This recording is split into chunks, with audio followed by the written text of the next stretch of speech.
এখন আওয়ামী লীগের লোকে মিলামিশা যারা ভেজাল বানাইছে, এখন 3 মাস সংস্কার এমনি পিছাত।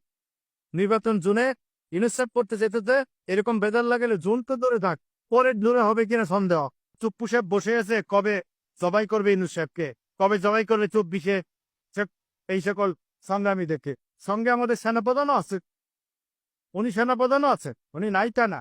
কাজে ওনাকে প্রমাণ করতে হবে 626 জন বা আরো বেশি লোকজনকে উনি কিভাবে এই আওয়ামী লীগের লোকজনকে উনি ডাকলেন এবং ছেড়ে দিন। ওনাকে প্রমাণ করতে হবে 24-এ উনি হাসিনাকে উনি কিভাবে লন্ডন আমাদের ইন্ডিয়ার কাছে পাচার করলেন। উনি তো পাচার করছে, মানে গুম করছে। হাসিনা বেঁচে আছে এটা আমরা দেখতে পেয়েছি। শুধু হাজিরা যদি বেঁচে না থাকতো এটা কেমন হতে পারতেন, এটা তারা তো গুম করে তারা অপস্ত। এই গুমগুলো কে করছে বাংলাদেশে? হাসিনার মানে ডিজিএফআই করছে, আমাদের সরকারি সংস্থাগুলো করছে। তো এইখান থেকে তখন কি আমাদের সেনাপ্রধান আর্মিতে ছিলেন না? তাহলে ছিলেন না, তাহলে উনি কি এটা জানেন না? উনি শিশু বাচ্চা? ওনার এইসব জবাব ওনাকে দিত।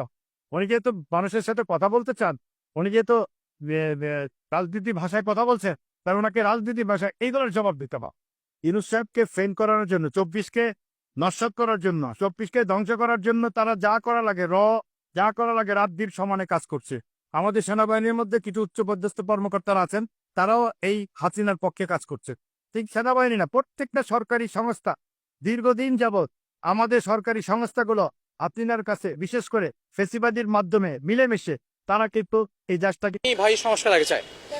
কারণ দেখেন ভাই, সংস্কার যদি আমি নাই করি, আমার সংস্কার যদি আমি নাই করি, স্কন্ধে যদি ভোট আগেরটাই বসে থাকে, আমার অভ্যাস চেঞ্জ হবে না।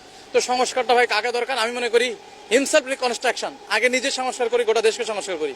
দীর্ঘ 17 বছরের মাধ্যমে একটু সংস্কার করা একটু প্রয়োজনের জন্য দেরি হতে পারে, এই মতে নির্বাচনের চেয়ে আগে সংস্কার প্রয়োজন পাই। আমিও নির্বাচনের পক্ষে, কিন্তু একটা গঠনতান্ত্রিক পন্থায় একটা সুন্দর বাংলাদেশ, একটা সুষম মানে কাঠামোগত পদ্ধতিতে আমরা আসি। আমরা বিএনপি আমাদের ভাই, সমস্ত আমাদের ভাই, আমরা দেশের মানুষ, সবাই আমার ভাই ভাই, কিন্তু একটা সংস্কার করে আগে আমরা নির্বাচনটা প্রত্যাশা করি। এটা বিএনপি অবশ্যই বুঝবে ইনশাআল্লাহ। ইউনূসের মতো লোক দরকার আছে ভাই দেশের জন্য। কেন দরকার আমরা সবাই দেখতেছি, বুঝতেছি। ইউনূস সাহেবের মতন লোক দরকার। আপনার 54 বছরের মতো একটা লোক তো পাওয়া যায় নাই, এটা তো সবাই দেখছে। এই যে আজকে স্বাধীনতা 54 বছর আর 53 বছর চলে, এরকম একটা লোক আমরা কেউ দেখছি? আপনি দেখেন না, ওনারা রাজনীতি পরিচয় দিলে তো হবে না। ইউনূস থাকাতে দেশটা কোন জায়গা থেকে টাইনা আনছে আপনারা দেখেন। দেশের মানুষই তো দেখবো। দেশের মধ্যে আমি ভালো করতেছি মন্দ করতেছি, দেশের মানুষ দেখবো, বিচার করবো। গত যে গভর্নমেন্ট গেছে এটা মানুষ দেখছে না, তার পরিণতি সে ভোগ করছে না। ইউনূস যদি খারাপ কিছু করে সে ভোগ করবে, কিন্তু ইউনূসের মতো লোক দরকার আছে ভাই এই বাংলাদেশে। অবশ্যই ইউনূসের দরকার আছে ভাই। ইউনূস থাকাতেই তো আজকে আমরা এই যে একটা ভালো পজিশনে যা এখনো পর্যন্ত টিকে আছি, নাহলে তো দেশ তো গেছিল গা।